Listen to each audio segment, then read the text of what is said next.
तो हमारी कौम क्या कहती है, अरे यार मौलाना लोगों की जबान में तो कुछ तासीर ही नहीं रह गई। बिल्कुल ठीक कहते हो आप, बहुत सही कह रहे हो। हमारी जबान में तासीर नहीं, इसलिए कि तासीर के लिए रिज़्क़ हलाल शर्त है। अब 365 दिन में 200 दिन हम दूसरे का खाना खाते हैं। अब आज आपके यहां आए हैं, आपका खाना खाएं, मकराना से खाना लेके इतनी दूर हम आ नहीं सकते हैं, सड़ जाएगा वो। अब हम 365 दिन में से 200 दिन तो आपका खाना खाते हैं, आप क्या खिलाते हैं ये मुझे पता नहीं। मोमिन का गुमान मोमिन के लिए अच्छा होता है, लेकिन खाते आप क्या है, जैसा आप खिलाते हो वैसी तो तासीर ज़बान में रहेगी।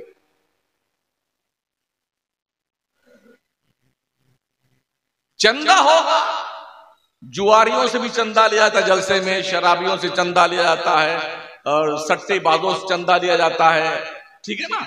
ये सारे पैसे इकट्ठा किए जाते हैं और इसी पैसे से नजराना भी पेश किया जाता है। अल्लामा साहब को, पीर साहब को, खतीब साहब को, शायर इस्लाम, मद्दाह रसूल नाम को नजराना भी किया, और उसी का खाना भी बनता है। तो जो ग़िज़ा हमारे पेट में जाएगी ना, उसी का तो हमारे मुंह के जरिए जो अल्फाज निकले, दो बायज़ीदी जा हरम की जमीन और कदम रख के चलना, अरे सर का मौका है ओ जाने वाले।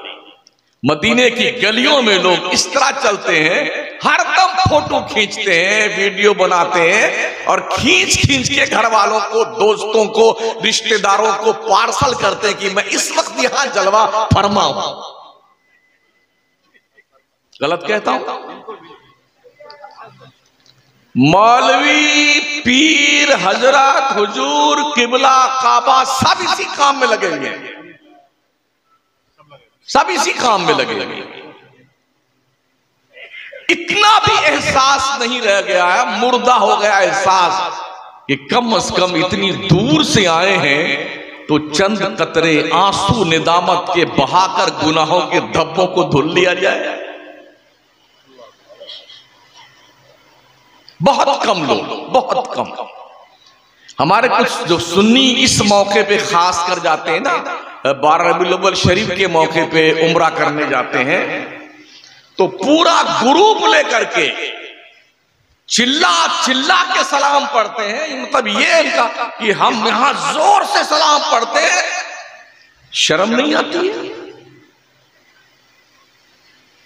ला तरफऊ अस्वातकुम फौक सौतिन नबी, नबी की बारगाह में अपनी आवाज बुलंद मत करो, कहीं ऐसा ना हो अल्लाह तुम्हारी नमाजें तुम्हारे मुंह पे मार दे।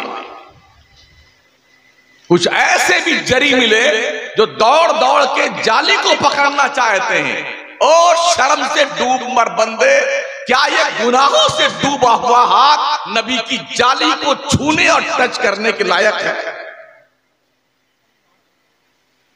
ये जसारत हमने देखी है।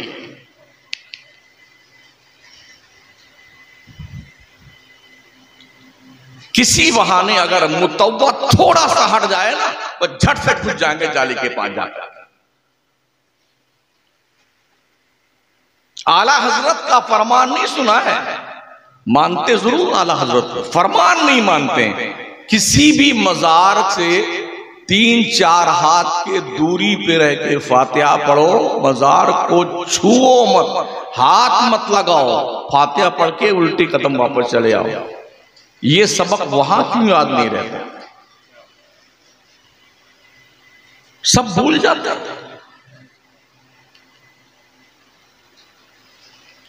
या यूं कहना चाहिए हमारी सुन्नियत चर्राने लगती है। हाँ, जाली पकड़ना, छूना, वहां सेल्फी लेना, वो भी हाँ किसी एंगल से एक कोना अगर आ जाए ना उस मोबाइल के फोटो के अंदर कि जनाब इस कोने के पास खड़े हुए हैं, तो समझते हैं कि शायद मैं जन्नती हो गया।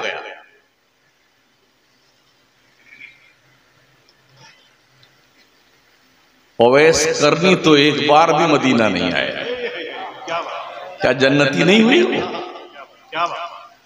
ये बारगाह है जहां चेहरे नहीं देखे जाते हैं, दिल देखा जाता है। दिल, अगर चेहरा देखने की बुनियाद पर कोई खूबसूरत होता तो बिलाल तो काबा से ज्यादा, के खिलाफ से ज्यादा काले थे। हुजूर ने चेहरा नहीं देखा, बिलाल के दिल का उजाला देखा था। बिलाल का वो हुस्न जो कालापन में था ना, दुनिया का कोई हंसी बिलाल के तलवे के कालेपन के बराबर लाया नहीं जा सकता है। वो इतने काले थे, मगर दिल में इतना उजाला था ईमान का कि जब मक्का में काबा की छत पर फतेह मक्का के मौके पे अजान देने की बारी आई तो अशरे मुबशरा को नहीं, बिलाल हबशी को आवाज दी गई, बिलाल तू छत पे चढ़ जा काबा के, आज यहां से अजान दे काबा के। ये मकाम क्यों मिला था? इश्क की बुनियाद पर, मोहब्बत की बुनियाद पर। हमसे 5 वक्त की नमाज नहीं पढ़ी जाती है। जुमा भी हमारा सुन्नी पढ़ने आता ना, इल्ला माशाअल्लाह, तो 2 रकअत पढ़ के भागता है। हाँ, अजाने खुतबा के वक्त अंदर आएगा मस्जिद में और जैसे 2 पढ़ी ये रवाना। 2-2 घंटा इस तरफ चौपाल पे बैठ करके गप्पे लड़ाएगा, होटलों पे बैठ के चाय पिएगा, 4-4 घंटा बैठ के बदमाशियां करेगा, वो सब चलता है। अल्लाह के घर में बस 2 रकात पड़ी नहीं, ऐसा लगता है कि शायद अभी इजराइल से पकड़ने आ रहे हैं, ऐसा लगता है। फिर इंशाअल्लाह हम ही जन्नत में जाएंगे, हम ही जन्नत में जाएंगे। यहां से लेके वहां तक और इस बिरादरी से लेके उस बिरादरी तक, क्या कोई कॉन्फिडेंस के साथ कह सकता है कि मैं जन्नत में जाऊंगा? मुझे खुद ही नहीं पता यार, मैं दूसरों की बात क्या करूं। अगर हमने जन्नत को जमशेदपुर के कोई ढाबली की दुकान समझ लिया है तो अलग बात है कि चाहे नमाज पढ़ो चाहे ना पढ़ो, बस 12 बजे झंडियां लगा लो, जुलूस निकाल लो, कुमकुमे लगा लो, ये तुम्हारे अब्बा की जन्नत हो गई है। कहीं ऐसा लिखा होगा?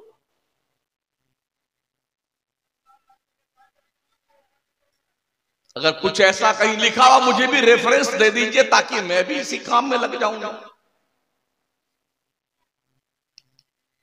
अफसोस इस बात पर है, इस कुर्सी पे बैठने वाले तकरीबन हर खतीब ने सिर्फ जन्नत का टिकट ही बांटा है।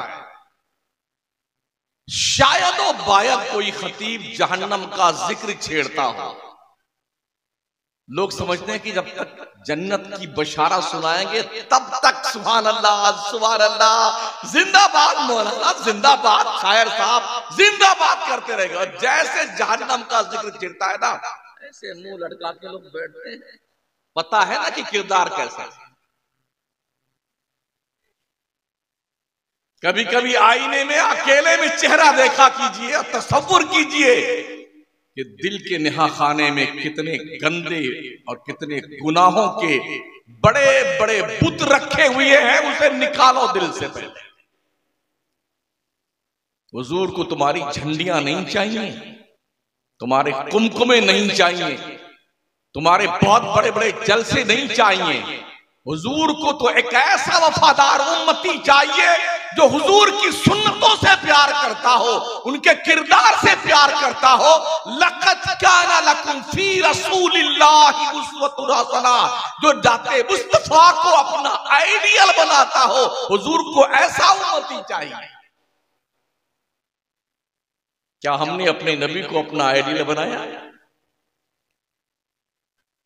अगर बनाते तो शायद आज हर चेहरा पुरनूर होता, मस्जिदें हमारी आबाद होती, घर में जन्नत का माहौल होता, मुआशरा हमारा एक बाज़ाब्ता तौर पर इस्लामी मुआशरे में तब्दील होता, हमारी शादी ब्याह की महफिलें भी कम से कम लगती कि यहां मुसलमानों की शादी हो रही है।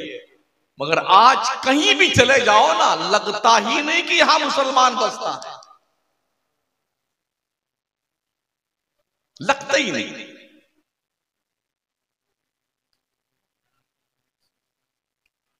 और हम मार मार कर किसी को मुसलमान नहीं बना सकते हैं, और अल्लाह ने हुक्म भी नहीं दिया है। हमारा काम है दीन को अच्छे ढंग से कौम के सामने पेश करना। उदउ इला सबीली रब्बिका बिल हिकमति वल मौइज़तिल हसना।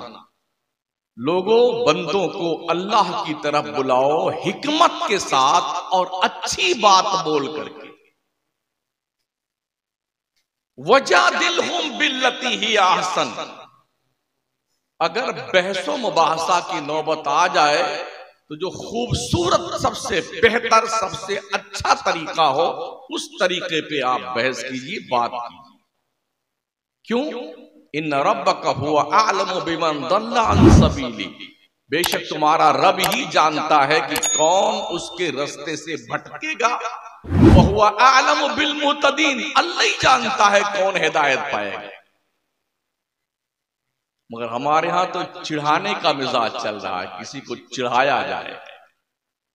यही वजह है कि हमने चिढ़ा चिढ़ा करके अपने लोगों को दूसरों के ग्रुप में भेजना शुरू कर दिया। काश हमने तबलीग की होती दीन की ना, तो हमारी सुन्नी जमात टूट कर गैरों के साथ नहीं बनती।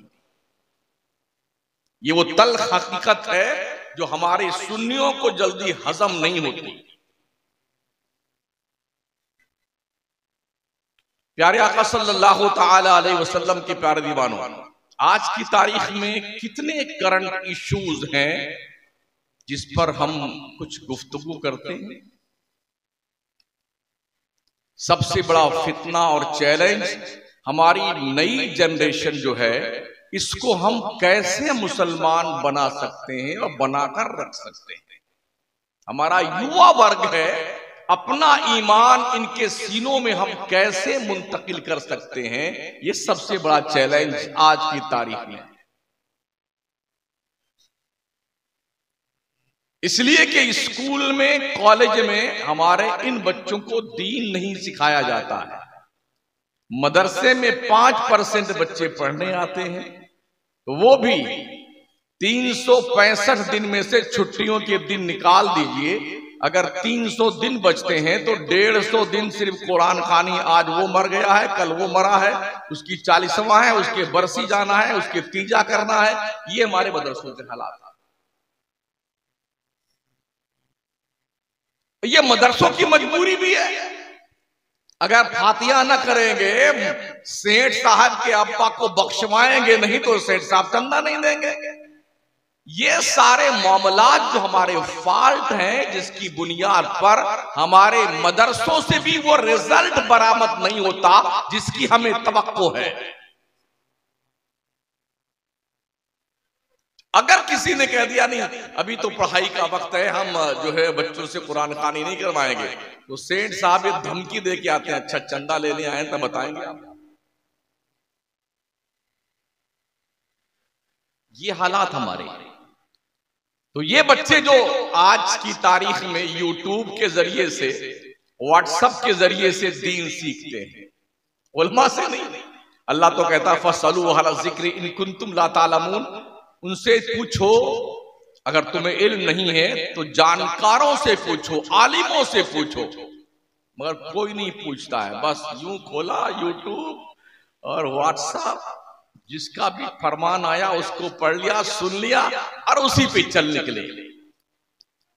अब आप सोचिए, व्हाट्सएप के जरिए से, यूट्यूब के जरिए से बहुत बुरे बुरे अकायद और नजरियात को परोसा जा रहा है, और हमारा ये नौजवान तबका जिसे कुछ पता नहीं है सच क्या है और झूठ क्या है, वो किसी को भी फॉलो करके उस जगह पे चल निकलता है।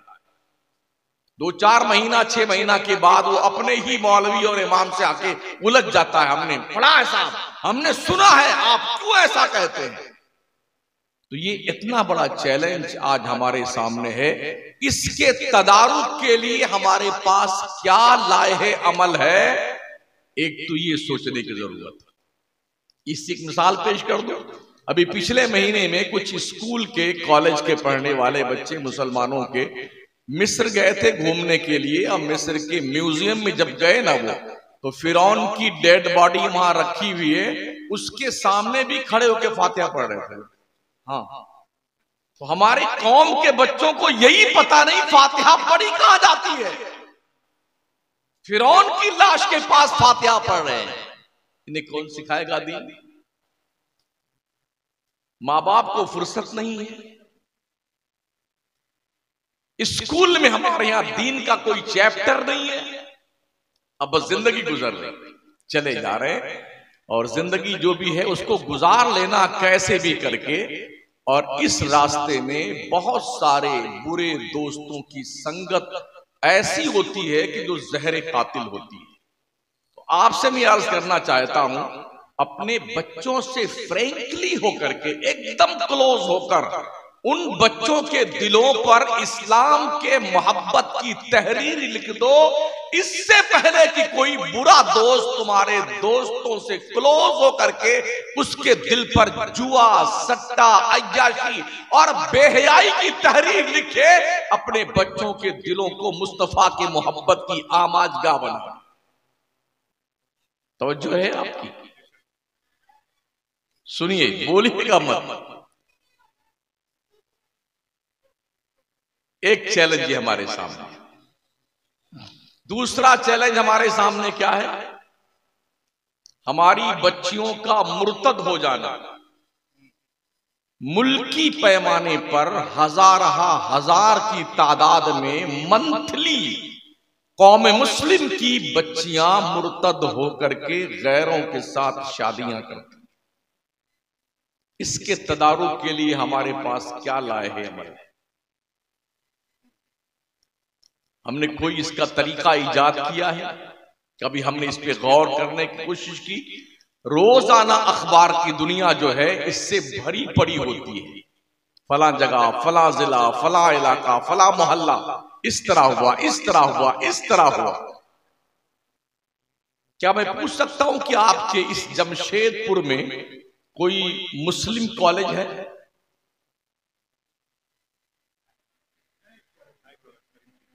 है। कितने हैं? एक दो।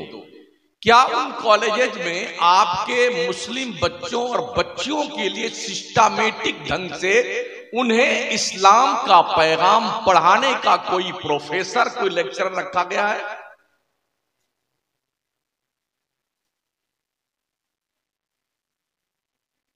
अभी इसी 24 सितंबर को बनारस की सरजमीन पर जो बड़ी यूनिवर्सिटी चलती है, हिंदू यूनिवर्सिटी, पता है आपको क्या हुआ है? उस यूनिवर्सिटी के कैंपस में मुस्लिम बच्चियों की तकरीबन 1 दर्जन बच्चियां हैं जो नकाब पहन करके बाज़ाब्ता तौर पर डांस कर रही हैं। इसी 24 सितंबर पर। अगर नकाब ना हो, कोई कुछ करे, हमें कोई ऑब्जेक्शन नहीं है, लेकिन नकाब पहन करके मुस्लिम बच्चियां अगर इस तरह से बेशर्मी और बेहयाई का रूप धारण करती हैं, तो क्या हमें जीने का हक है इस दुनिया में? क्या हम अपने सर को फख्र से बुलंद रख सकते हैं? आखिरकार इन बच्चियों के सरों पर ये भूत क्यों कर सवार होता है? सांस्कृतिक प्रोग्राम्स के नाम पर बच्चियों को बाज़ाब्ता तौर पर आज स्कूलों में नचवाया जाता है, डांस करवाया जाता है। ये भी हालात हमने देखे कि बाप बेगैरत, बेहया सामने बैठा होता है और उसके सामने उसकी बच्ची नाच रही होती है। उस बेशरम की गैरत मरी होती है बाप की। भाई मौजूद है, उसकी गैरत का जनाजा निकला हुआ होता है। माएं मौजूद होती हैं, उनकी आंखों की हया भर चुकी होती है। इस पे वो फख्र करते हैं कि मेरी लाडली बेटी बहुत अच्छा डांस कर लेती है। क्या इस्लाम मुसलमान की बच्चियों को नाचने का माज़अल्लाह हुक्म देता है? हम तो रात भर जिंदाबाद जिंदाबाद जिंदाबाद जिंदाबाद, कमेटी जिंदाबाद, मौलाना जिंदाबाद, और जी कादरी शमसुद्दीन जिंदाबाद, शायर इस्लाम जिंदाबाद। पूरी कौम की बच्चियां और हमारी औलादें मुर्दाबाद हो रही हैं कॉलेज और यूनिवर्सिटी में, और हम अभी जिंदाबाद के नारे लगा करके खुशियों में मगन हो रहे हैं।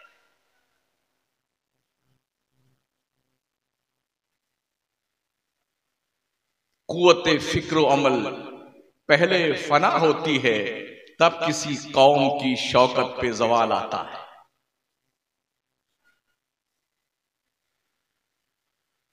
एक वो दौर था जब किसी भी मुस्लिम खातून का चेहरा कोई देख नहीं सकता था।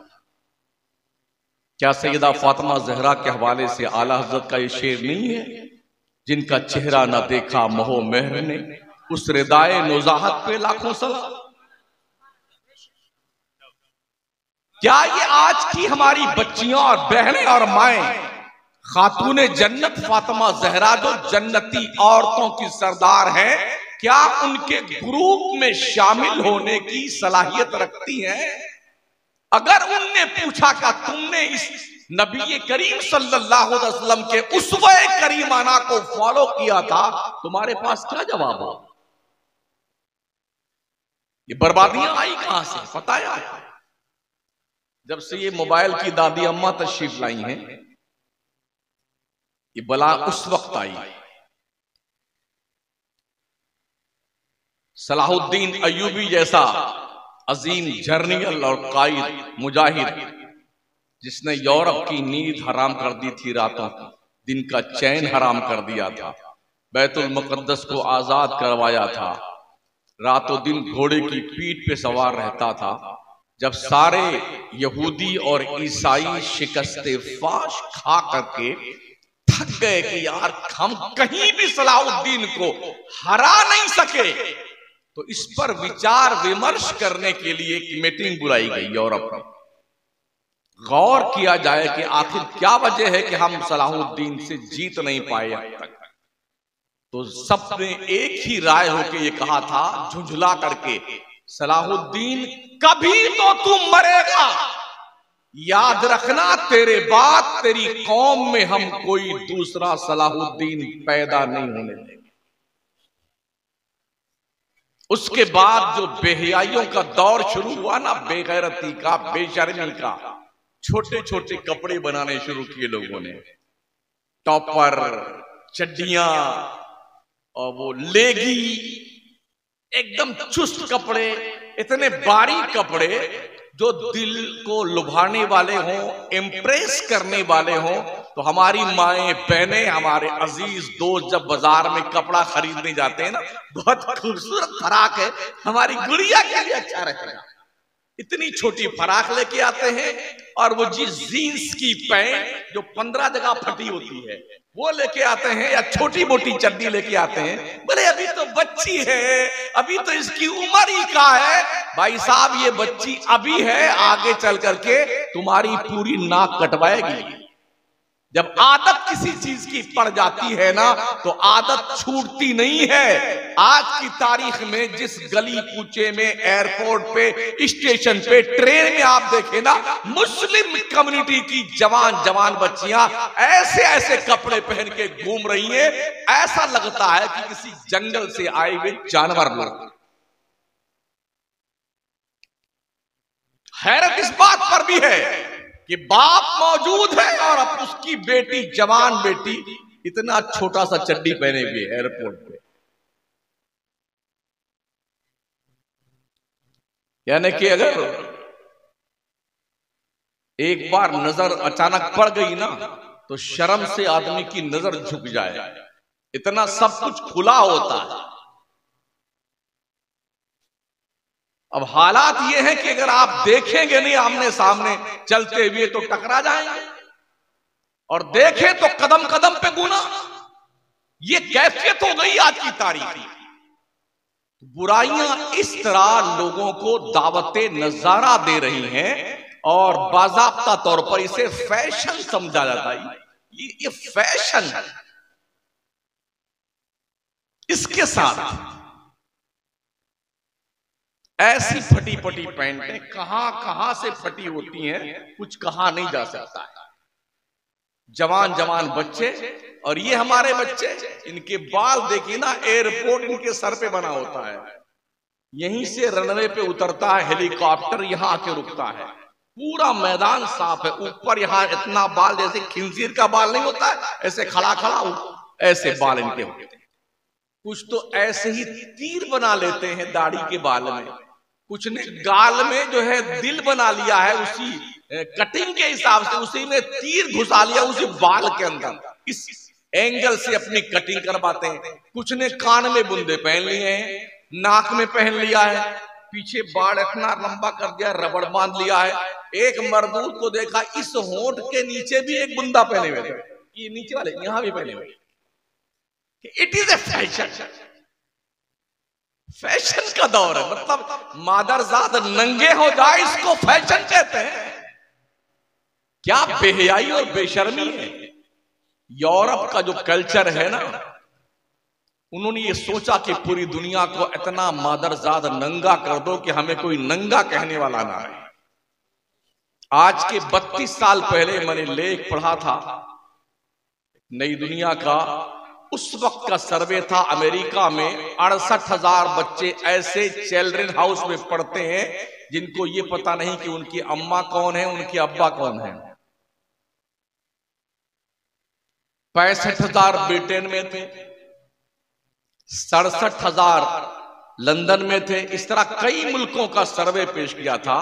यानी कि रास्ता चलते हुए यूरोप में 1 घंटे के लिए, आधे घंटे के लिए शादियां कर लेते हैं, गुनाह कर लेते हैं, बदकारी कर लेते हैं, बच्चा पैदा हुआ ले जाकर के डाल दिया उसमें चिल्ड्रन हाउस में। हुकूमत पालती है, हुकूमतें परेशान हैं यूरोप की उन बच्चों को पाल पाल कर।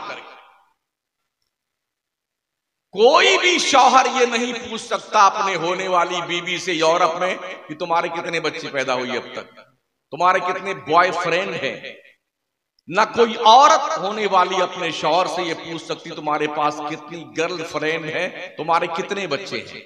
ये भी पता नहीं कि ये शादी जो हो रही है कितने घंटे की है। इस तरह से यूरोप का इंसान जंगली जानवर बन चुका है, और उसी जंगलीपन को हिंदुस्तान में भी परोस दिया गया है। अब हमारा हिंदुस्तान भी पगला गया है, हिंदू भी गया काम से और मुसलमान भी गया काम से।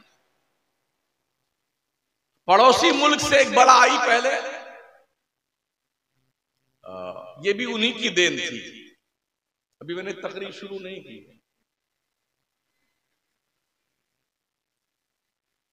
वैलेंटाइन डे, जंगली जानवर बन जाने का दिन।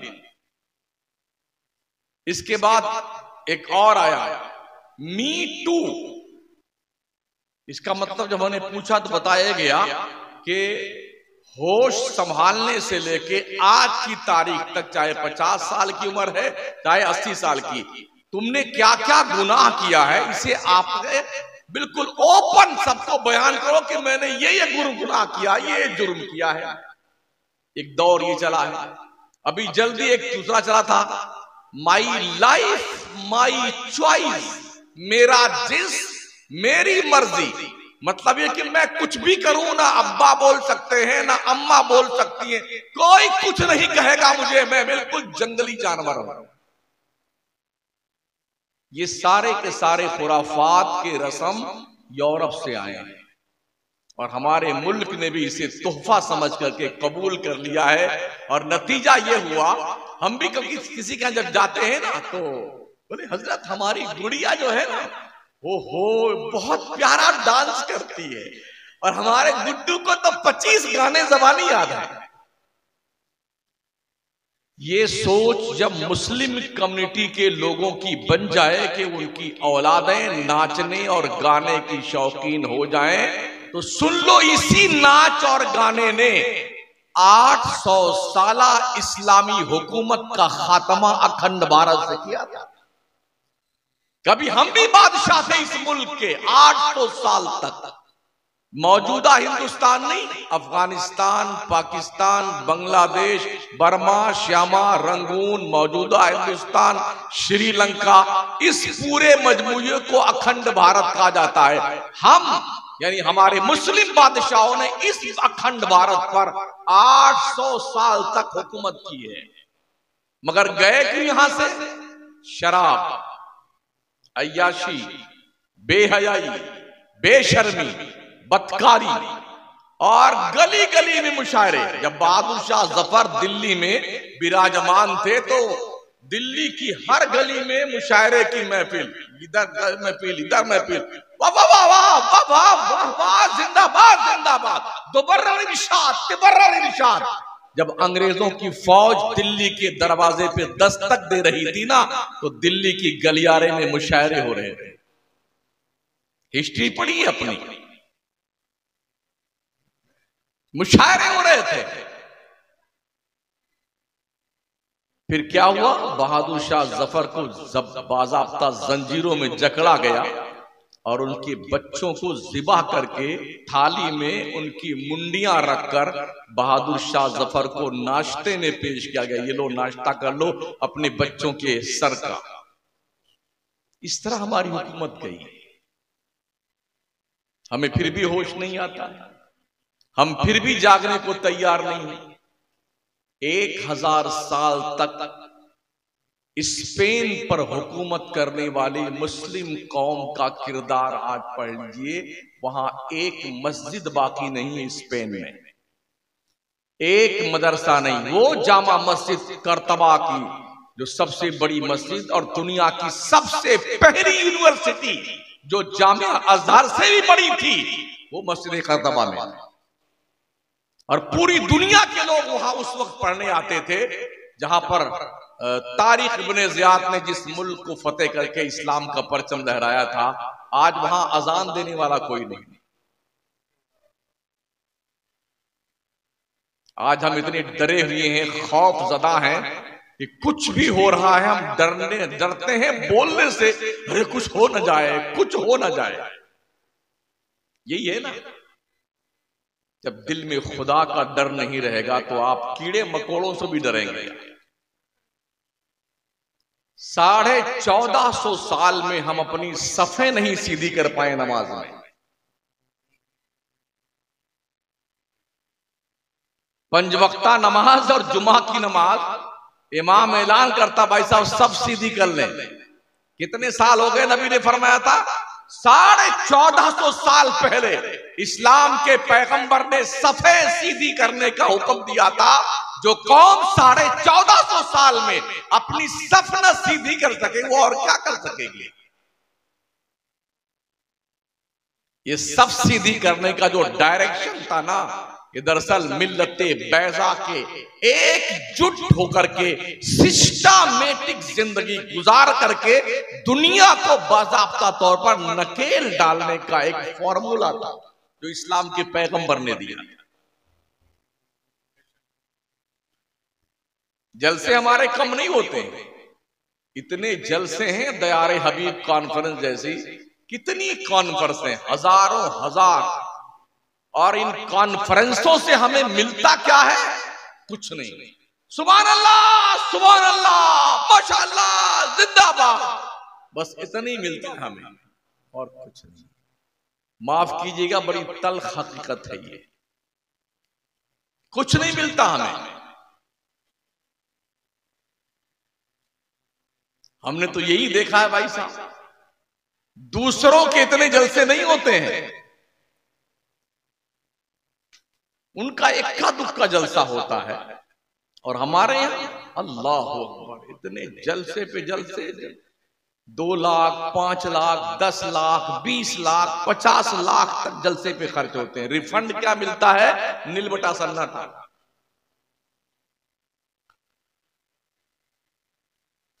तो ना आपको एहसास है जलसों का, ना हमारी इस बिरादरी को एहसास है जलसों का कि हमारी कौम को क्या मिलना चाहिए। मुझ समेत मैं भी इसी में दाखिल। तो हमारी कौम क्या कहती है? अरे यार मौना, लोगों की जबान में तो कुछ तासीर ही नहीं रह गई है। बिल्कुल ठीक कहते हो आप, बहुत सही कह रहे हो। हमारी जबान में तासीर नहीं, इसलिए कि तासीर के लिए रिज़्क़े हलाल शर्त है। अब 365 दिन में 200 दिन हम दूसरे का खाना खाते हैं। अब आज आप यहां आए हैं, आपका खाना खाएं, मकराना से खाना लेके इतनी दूर हम आ नहीं सकते हैं, सड़ जाएगा वो।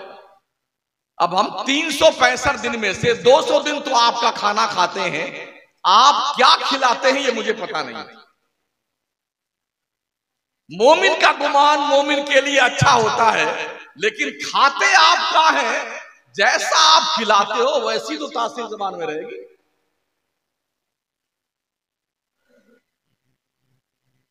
चंदा होगा, जुआरियों से भी चंदा लिया जाता है, जलसे में शराबियों से चंदा लिया जाता है, और सट्टेबाजों से चंदा लिया जाता है, ठीक है ना। ये सारे पैसे इकट्ठा किए जाते हैं और इसी पैसे से नजराना भी पेश किया जाता है। अल्लामा साहब को, पीर साहब को, खतीब साहब को, शायर इस्लाम, मद्दाह रसूल नाम तो नजराना भी किया, और उसी का खाना भी बनता है। तो जो ग़िज़ा हमारे पेट में जाएगी ना, उसी का तो हमारे मुंह के जरिए जो अल्फाज निकलेंगे उसकी तासीर तो वैसी ही होगी ना। कभी भी ख्वाजा गरीब नवाज ने ऐसा जलसा नहीं किया था,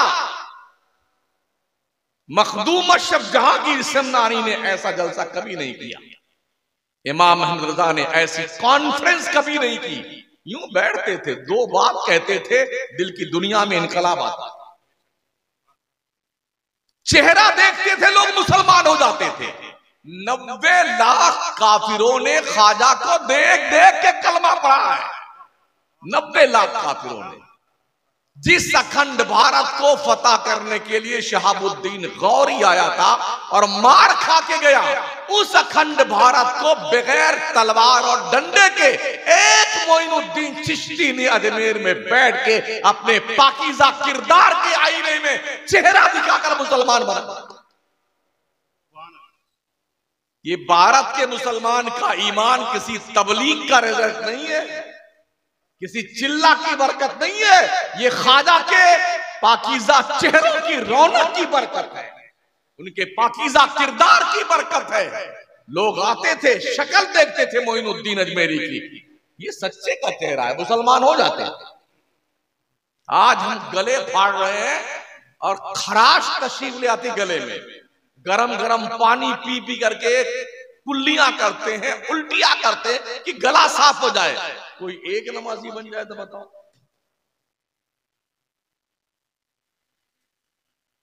अगर अभी मैं तकरीर शुरू कर दूं जन्नत वाली, और एक बार सुभान अल्लाह को 10 पेड़ तुम्हारे जन्नत में लग गए, कसम खुदा की हमारे 10 पेड़ लगने हैं जन्नत में। अल्लाह ने जहन्नम भी पैदा किया है। फमन ज़ुहज़िहा अनिन नार वउदखिल जन्नत फ़क़द फ़ाज़ वमल हयातुद दुनिया इल्ला मताउल गुरूर। जो दोज़ख से बचाकर जन्नत में डाल दिया गया वो कामयाब है। दुनिया की जिंदगी तो खेल कूद की जिंदगी है। क्या हम दोज़ख से बचा के जन्नत में डाल दिए गए? अभी तो मरे भी नहीं। ईमान पर खात्मा होगा तब जाएंगे जन्नत में। और ये किसी के बाप को पता नहीं है कि वो ईमान पे मरेगा कि कुफ्र पे मरेगा, मगर कॉन्फिडेंस इतना है हम ही जन्नत में जाएंगे, हम ही जन्नत में जाएंगे। इस यकीन पर तुम्हारे पास कोई दलील है?